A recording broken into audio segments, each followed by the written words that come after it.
오늘 주신 말씀 시편 113편 말씀입니다. 교독해서 한 절씩 읽겠습니다. 할렐루야, 여호와의 종들아 찬양하라. 여호와 이름을 찬양하라.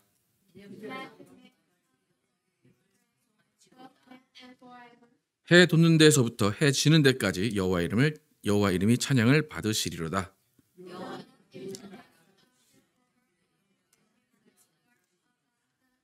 여호와 우리 하나님과 같으니가 누구이리요? 높은 곳에 앉으셨으나 가난한 자를 먼지 더미에서 일으키시며 궁핍한 자를 거름 더미에서 들어세워. 함께 읽겠습니다. 또 임신하지 못하던 여자를 집에 살게 하사 자녀들을 즐겁게 하는 어머니가 되게 하신도다. 할렐루야. 삶의 평안을 위한 찬양이란 제목 오늘을 나누겠습니다. 오늘 시편은 지금 읽어보셨지만 여러분은 신앙생활 조금 오래 하신 분들은 찬양으로 많이 불러봤죠. 그리고 이 찬양은 좀 수련회라든지 좀 분위기를 좀 이렇게 올리기 위해서 지금 기억나시나요? 이 찬양 율동 뜨는데 뭐 이렇게 가지고 하잖아요. 그리고 뭐 후렴 부분에서는 서로 막 맞대면서 막 이렇게 분위기 좀 어색한 찬양 중에 하나입니다. 그렇게 찬양을 막 즐겁게만 불렀는데 오늘 시편을 딱 읽어보니까 그렇게 심오한 내용이 있었는지 잘 몰랐던 것 같습니다. 오늘 본문의 내용은 사실 간단합니다. 하루 종일 찬양하자, 매일같이 찬양하자, 영원토록 하나님을 찬양하자. 그게 결론입니다. 근데 왜 하나님을 찬양하는가? 하나님을 왜 찬양해야 하는가? 오늘 이 시가 제공하는, 이 시가 근거로 내놓는 하나님을 찬양하는 이유는 하나님은 가난한 자와 궁핍한 자를 도우시는 분이기 때문에 찬양하자라는 내용입니다. 왕과 평민을 동등하게 대하시는 하나님을 찬양하자. 아이를 낳지는 못하는 여인이 가정에서 엄마로 지낼 수 있도록 하시는 하나님을 찬양하자라는 찬양의 내용입니다. 그러니까 하나님은 찬양 받으실 분이신데 그 하나님을 찬양하는 이유는 가난한 자와 궁핍한 자와 낮은 자를 높여주시기 때문에 하나님이 찬양을 받으실 만하다라는 것입니다. 그렇다고 해서 오늘 이렇게 낮은 자들, 가난한 자들, 궁핍한 자들만 찬양하라고 했다고 해서 그들만 찬양하라는 의미가 아닙니다. 그러니까 낮은 자, 우리가 아까 찬양했지만 낮은 자를 높여주신다라는 것은 우리가 낮아져야 된다는 것입니다. 그리고 우리가 낮아질 때 하나님이 높이신다는 의미예요. 신약에서는 어떻게 얘기하는지 보겠습니다. 고린도전서 1장 한번 쭉 읽어보겠습니다. 고린도전서 1장 26절부터 시작. 형제들아 너희를 부르심을 보라. 육체를 따라 지혜로운 자가 많지 아니하며 능한 자가 많지 아니하며 문벌 좋은 자가 많지 아니하도다. 그러나 하나님께서 세상의 미련한 것들을 택하사 지혜 있는 자들을 부끄럽게 하게 하시려고 세상이 약한 것들을 택하사 강한 것들을 부끄럽게 하려 하시며 하나님께서 세상의 천한 것들과 멸시받는 것들과 없는 것들을 택하사 있는 것들을 폐하려 하시나니 이는 아무 육체도 하나님 앞에서 자랑하지 못하게 하려 하심이라. 하나님 앞에서 아무것도 자랑하지 못하게 하시기 위해서 낮은 자들을 택하신다는 거예요. 그러니까 교회에 있는 모든 자들이 천하고 낮고 가난하다는 이야기가 아니라 그렇게 낮은 자로 있는 자들을 통해서 하나님의 찬양을 받기를 원하신다는 것입니다. 그러니까 무슨 말인가 하면 하나님은 공평하신 하나님이라는 거예요. 아무리 많이 가졌어도 그 가진 것으로 자랑하지 못하게 하시고 아무리 없는 자라도 그것 때문에 좌절하거나 슬퍼하지 않게 하시기 위한 하나님의 공평을 찬양하는 것입니다. 그러니까 우리는 하나님 앞에서 자랑할 수 있는 사람은 아무도 없어요. 왜냐하면 하나님보다 큰 자는 아무도 없기 때문입니다. 그러니까 우리가 하나님을 찬양한다라는 것은 어떤 특정한 상황, 특정한 사람만 찬양하는 것이 아니라 모두가 찬양하는데 어떤 마음으로 찬양하는가? 낮아진 마음으로 찬양하는 것입니다. 우리가 낮아진다라는 것은 뭐냐면 우리는 한갓 피조물에 불과하다는 것입니다. 어떤 사람은 나는 완벽해 라고 하는 사람도 있을 거예요. 나는 이 세상에서 나만큼 부유한 사람도 없고 나만큼 잘난 사람이 없어 라고 할 수도 있을 거예요. 그런데 그 모든 자들도 하나님은 낮아지기를 원하십니다. 그래서 그 낮아진 모습으로 찬양을 드리기를 하나님은 원하시는 것입니다. 오늘 본문과 6절 함께 읽어보겠습니다. 시작. 여호와 우리 하나님과 같은 이가 누구리요? 높은 곳에 앉으셨으나 스스로 낮추고 천지를 살피시고. 하나님은 낮아진 자들의 찬양을 받기를 원하신다고 그랬죠. 근데 하나님은 모범을 보이셨어요. 높은 곳에 앉으신 분께서 스스로 낮춰주시고 스스로 낮아지셔서 그 모습을 보여주신 거예요. 근데 그 모습을 보여주신 이유가 뭡니까? 누가 낮아지라고? 우리가 낮아지라고. 내가 낮아졌으니 너희도 낮아져라, 그거예요. 그러니까 하나님께서 우리를 높은 곳에서 우러러 보시면서 아, 쟤네들 불쌍하다, 아, 쟤네들 좀 도와줘야 되겠다, 안쓰럽다, 그것이 아니라 하나님이 눈높이를 낮추셔서 우리에게 오셔서 우리와 함께 생활하시면서 그 아픔과 슬픔, 기쁨을 함께 공유하신 것입니다. 우리는 하나님을 찬양하는 이유, 그것은 하나님이 낮아지셨기 때문이고, 또 우리가 찬양해야 되는 이유, 찬양할 수 있는 상황은 낮아짐을 통해서 찬양하게 됩니다. 지난주에 하나님의 공의, 하나님의 정의, 하나님의 그 정직에 대해서 나눴는데, 그 하나님의 정의, 하나님의 공의, 하나님의 정직은 사회적 약자를 돌보시는 모습 가운데 알 수가 있습니다. 여러분, 하나님이 부자만 좋아하실까요? 아니면 가난한 자만 좋아하실까요? 다 좋아하시죠? 그런데 특별히 누구에게 조금 더 신경 쓰실까요? 가난한 자들에게 쓰요. 사회적 약자에게 하나님은 더 관심을 보이시는 거예요. 아까도 왜 그래요? 너희는 다 가졌지 않니 이미. 그러니까 그 가진 것 너희는 있으니까 조금 기다려라. 내가 못 가진 자들을 위해서 내가 그들에게 위로를 해주겠다. 그것이 하나님의 마음입니다. 그래서 사회적 약자라는 의미가 뭐냐면 스스로 막 나 게을러서, 아니면 놀기를 좋아해서, 일하기를 싫어해서 흥청망청 쓰면서 돈이 없어진 사람들, 그런 사람들은 사회적 약자가 아닙니다. 사회적 약자는 뭐냐면 태어나면서부터 장애를 가졌거나 태어나면서부터 일을 못하거나 아니면 어떤 일에 의해서 소외가 된 사람들이에요.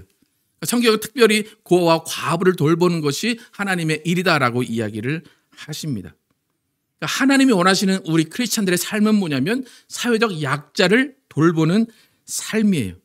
오늘도 아까 시선이라는 찬양을 했는데 하나님이 시선을 두시는 그 자들에게, 하나님이 마음을 두시는 그 자들에게 우리의 물질과 우리의 시간과 우리의 마음을 쏟아 넣는 것, 그것이 크리스찬의 삶입니다. 그러니까 하나님을 찬양한다. 아까 어떤 자들이 찬양한다고요? 낮아진 자들이. 그러니까 함께 낮아진 자로서 하나님께 영광을 돌리는 것이 우리들의 삶이라는 거예요.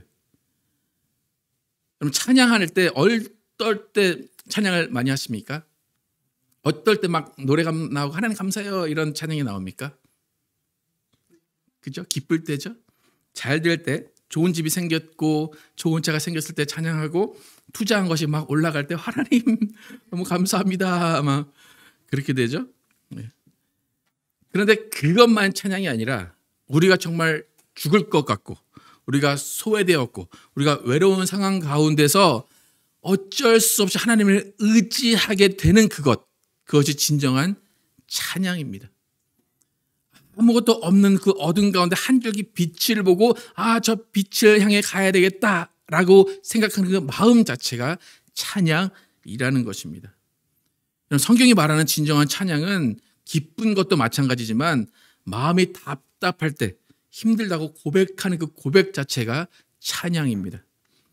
슬픔 가운데 눈물을 흘리며 하나님을 찾고 찾는 그 눈물 자체가 찬양입니다. 하나님을 갈급해하며 하나님이 어떤 분인가를 찾고자 성경을 피고 그 말씀을 읽는 그 읽음 자체가 찬양입니다. 다시 말해서 찬양이라는 것은 기쁠 때만 하는 것이 아니라 모든 순간순간이 하나님이 인도하시고 하나님이 함께 하신다는 고백이 찬양입니다. 그러니까 오늘 본문에서 어디서부터 어디까지 찬양하래요? 해 뜨는 데부터 해 지는 데까지.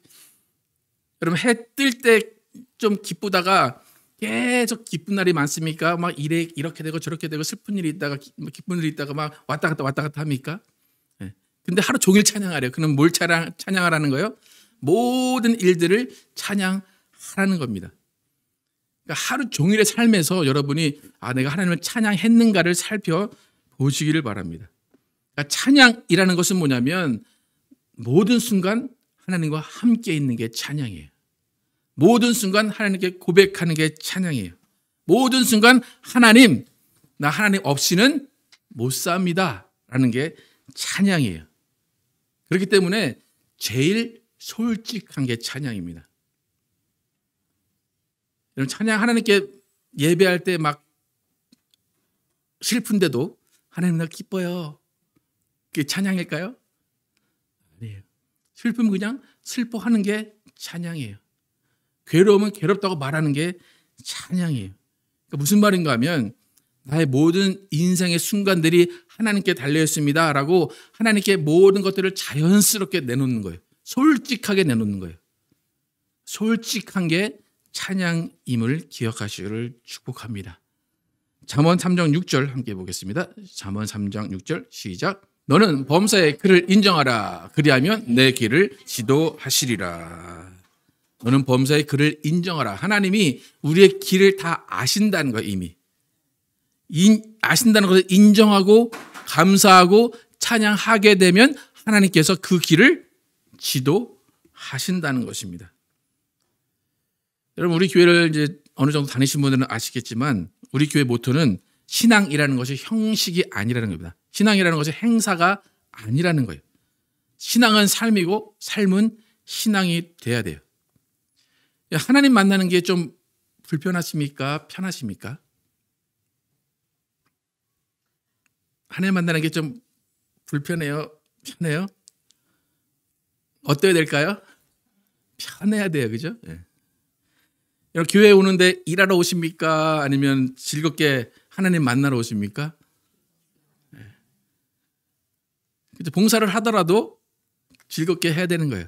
그런데 여러분의 신앙을 좀 돌아보시면 교회 갔다 왔는데 왜 이렇게 피곤하지?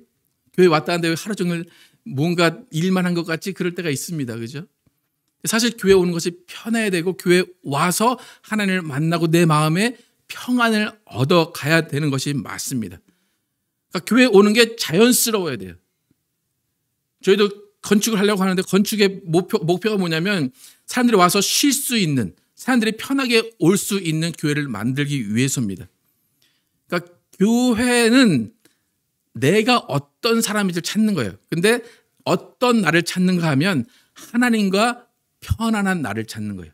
하나님과 어색하지 않은 나를 찾는 거예요. 하나님과 솔직한 나를 찾게 하는 것이 교회입니다. 그러니까 여러분 신앙을 한번 잘 돌아보세요. 하나님과 편한가? 어떤 사람은 하나님 하면 뭘 드려야 되지? 뭘 해야 되지? 어떻게 하나님을 즐거워하시지? 그런 사람들이 있어요. 또 어떤 사람 하나님 보면 생각하면 무서워. 하나님께 가까이 가기 싫어. 하나님은 또 나를 뭐라고 하실까? 여러분, 편안한 친구는 어떤 친구입니까? 아무 생각 없이 만나서 있는 사람이죠. 여러분, 1대1로 앉아있을 때 어떨 때가 제일 편합니까? 그냥 내 얘기 아무렇게나 할 수 있는 친구가 편하죠. 더 편한 친구는 뭡니까? 그죠? 아무 얘기 안 해도 둘이 어색하지 않은 사람이에요. 그런 관계 좀 있습니까? 누군가 둘이 있는데 아무 얘기를 하면 어떡하지? 입 벌쯤한 순간 어떡하지? 무슨 얘기를 하지? 날씨 얘기를 할까? 하나님 앞에 서면 어떻게 하십니까, 여러분? 뭔가 해야 될 것 같은 생각이 드십니까? 엎드려야 되나? 누워야 되나? 무릎을 꿇어야 되나? 하나님과는 편해야 돼요. 근데 하나님은 난 네가 편해. 그런데 사람들은 왜 어떻게 해요? 잘 불편해 하네요. 좀 멀리 좀 계세요. 그래요. 교회는 하나님과 편한 것을 제공하는 것이 교회입니다. 근데 제가 볼 때 크리스찬들이 또 교회가 너무 힘이 들어가 있어요. 특히 신앙의 순수함으로 신앙을 해야 되는데 특히 한국 교회는 체면을 많이 생각을 합니다. 또 경쟁으로 신앙을 합니다. 근데 그게 여러분의 잘못이 아니라 목사들이 그렇게 만들었어요. 교회를 조금 조직적으로 좀 어떻게 잘 해볼까 하다 보니까 체면 아니면 경쟁 그런 것들을 부추겨서 교회를 좀 성장시키려고 한 것이 있어요. 여러분 자연스러움이 우리에게 있어야 되는데 여러분 운동을 배우셨다거나 아니면 노래 아니면 연기 그런 것들 배워보신 분들은 많이 들어보신 말씀이 뭐가 있냐면 힘을 빼라라는 거예요. 힘을 빼십시오. 운동할 때도 이게 아니라 자연스럽게 힘 빼고 하십시오. 그렇게 얘기를 해요.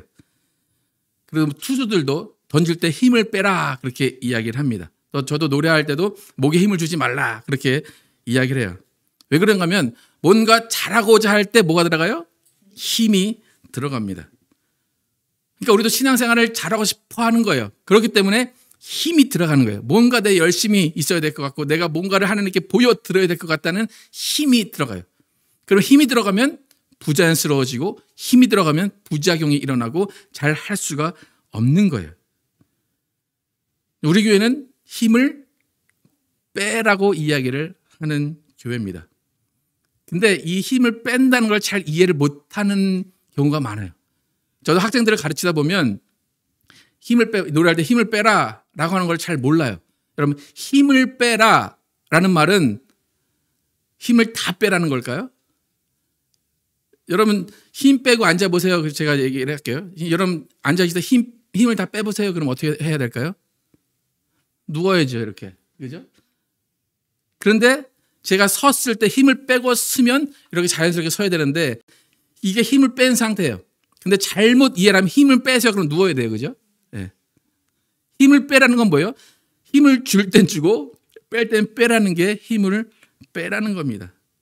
그러니까 자연스럽다라는 것은 불필요한 곳에 힘을 쓰지 않게 하는 거예요.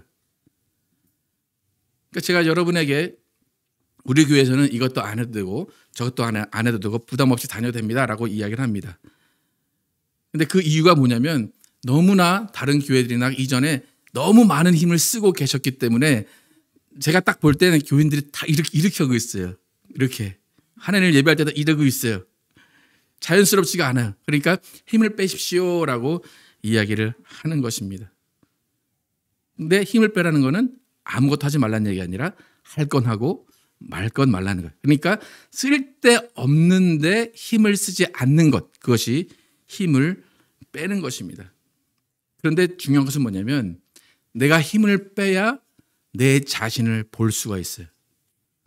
내가 힘을 빼야 내가 뭘 잘하는지 무엇을 원하는지 알 수가 있다는 것입니다. 힘을 뺄 때 솔직한 내가 보여요. 교회는 모든 것이 자발적이에요. 그죠? 교회는 모든 것이 헌신하는 것도 다 자발적으로 하는 겁니다. 여러분들은 피가 어느 나라 피입니까? 한국 피죠? 네. 한국 정서는 좀 이렇게 자발적으로 놔두는 교육입니까? 아니면 주입하는 교육입니까? 그렇기 때문에 여러분 알아서 하세요. 그럼 그게 뭘 하라는 거지? 모르겠죠, 그죠? 뭘 해야 되지? 아, 되게 불편하네. 아, 좌불안석이네. 그렇게 되는 경우가 많습니다. 그러니까 한국 교회는 뭘 시켜줘야 편해요. 아니 이거 시켜주면 편하고 그냥 이렇게 하면 편한데 아, 왜 저 목사님 아무것도 하지 말라고 하고 아, 나 이 교회를 다니라는 거 말라는 거야. 네. 그렇게 해야 여러분의 신앙을 바로 찾는 거예요. 내가 하나님과 얼마나 친밀했는가, 내가 하나님과 얼마나 가까운 관계를 가졌는가 그때 알 수 있는 거예요. 그러니까 이전에 좀 잘했던 사람들은 자유롭게 하세요. 그러면 내가 할 일을 찾아서 아, 나는 하나님이 이걸 원하시는구나. 내가 이것을 하면 하나님도 기뻐하시고 나도 기쁘구나라고 하면서 자연스럽게 자기 할 일을 해요. 근데 어떤 분들은 아, 이때다. 그리고 아, 아무것도 안 해야 되는구나. 그리고 가만히 있고 게을러지는 거예요. 그러면 그 전에 신앙은 어떻게 했다는 거예요? 자발적이 아니라 타의에 의해서 신앙생활을 했다는 겁니다. 여러분 음악이나 운동이나 대가가 되기 위해서는 힘을 뺄 줄 알아야 돼요. 그래야 대가가 돼요. 대가는 많습니까? 적습니까? 적어요. 그러니까 힘을 빼는 게 그만큼 힘들다라는 것입니다.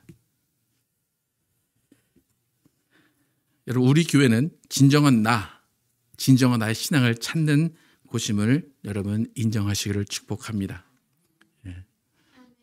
여러분 아무것도 안 시켜도 여러분 알아서 하시는 교회로 자라나고 있음을 여러분 기억하시기를 축복합니다. 예. 그러니까 여러분 제가 뭐 안 시키는데 다 알아서 하시잖아요, 그죠? 예. 그러니까 그 모습이 하나님이 원하시는 모습이에요. 예. 하나님을 찬양한다. 하나님을 찬양한다. 이것은 힘이 들어가면 안 되고 하나님을 솔직한 마음으로 찾아 뵙는 거예요. 그래서 하나님을 찬양할 수 있는 사람, 하나님을 찬양하는 사람에게 주어지는 특권이 뭐냐면 평안함이에요. 불안함이 아니에요. 여러분 하나님 믿고 평안하십니까? 하나님 믿고 아무 걱정 없으십니까? 하나님 믿고 정말로 즐겁고 정말로 아무 그런 근심이나 고민이 없어지셨습니까? 이분은 평안해 평안해 하는데 마음은 계속 조급한 사람들이 있어요. 평안해 평안해 그냥 말로만 주문주문 외우는 것처럼 그런 사람들이 있어요. 정말 우리는 평안을 하나님께서 주신다라고 이야기하십니다. 요한복음 14장 26절 27절 함께 보시겠습니다. 시작. 보혜사 곧 아버지께서 보내실 성령 그가 너희에게 모든 것을 가르치고 내가 너희에게 말한 모든 것을 생각나게 하리라. 평안을 너희에게 끼치노니 곧 나의 평안을 너희에게 주노라. 내가 너희에게 주는 것은 세상에 주는 것과 같이 아니하니라. 너희는 마음에 근심하지도 말고 두려워하지도 말라. 예수님이 우리에게 주시고자 하는 결국은 뭐냐면 평안이에요. 평안이 마지막 하나님이 주시고자 하는 선물입니다. 그런데 그 평안은 누가 준다고 26절에서 말합니까? 다시 한번 읽어볼까요? 26절 시작. 보혜사 곧 아버지께서 내 이름으로 보내실 성령 그가 너희에게 모든 것을 가르치시고 내가 너희에게 말한 모든 것을 생각나게 하시리라. 여러분 마음이 평안하지 아니하고 마음이 조급한 이유는 뭐예요? 생각이 계속 돌아가기 때문이에요. 생각이 많기 때문이에요. 그런데 성령께서 우리에게 하시는 일이 뭐라고요? 모든 것을 생각나게 하시리라. 누구의 말씀을? 예수의 말씀을 생각나게 하시는 거예요. 그 말씀을 생각나게 하시면 그 말씀이 우리 안에 힘이 돼서 그 말씀으로 평안을 얻게 되는 겁니다. 근심과 두려움이 앞에 있어요. 그런데 예수님이 주시는 평안으로 그 근심과 두려움이 아무것도 아니게 사라지는 겁니다. 그러니까 성령께서 우리에게 그 힘을 주시는 거예요. 여러분 각자에게 성령이 계심을 인정하십니까? 성령께서 여러분에게 도움을 주시고 여러분을 위해서 기도해 주세요. 또 특히 우리가 방언으로 기도하게 되면 또 성령으로 또 예수 그리스도께 하나님께 기도를 바로 하게 됩니다. 저는 저희가 침례교회지만 여러분에게 방언할 수 있는 분이나 방언하기 원하시는 분들은 방언을 많이 하기를 추천을 합니다. 바울도 내가 방언 말하는 것을 즐겨하기를 감사한다고 이야기를 한 것처럼 성령께서 우리에게 생각을 넣어주셔야 평안해지는 거예요. 다른 근심, 걱정 같은 생각들을 성령께서 다스려 주셔야 우리 마음 가운데 평안이 있는 겁니다. 여러분 오늘 여러분의 삶을 돌아보시면 근심 좀 있으십니까? 염려 좀 있으십니까? 좀 머리가 터질 것 같은 상황이십니까? 여러분 모든 길을 아시는 하나님께 여러분의 모든 것들을 맡기시기를 축복합니다. 실패도 성공도 하나님이 인도하신다라고 인정할 때 우리의 마음은 평안해집니다. 나의 가고 서는 것 모두 하나님의 인도하심을 인정할 때 우리의 마음은 평안해집니다. 모든 결론은 하나님이 가지고 계시다라고 생각할 때 우리의 마음은 평안해집니다. 그래서 우리의 삶은 해 뜨는 데부터 해 지는 데까지 하나님을 찬양하는 삶을 기억하시고 힘 빼고 솔직하게 자연스럽게 하나님을 섬기면서 그 가운데 주시는 평안함으로 하나님을 찬양하고 하나님께 경배하고 하나님을 예배하고 더 나아가서 이웃을 섬기는 여러분과 제가 되기를 예수의 이름으로 축복합니다.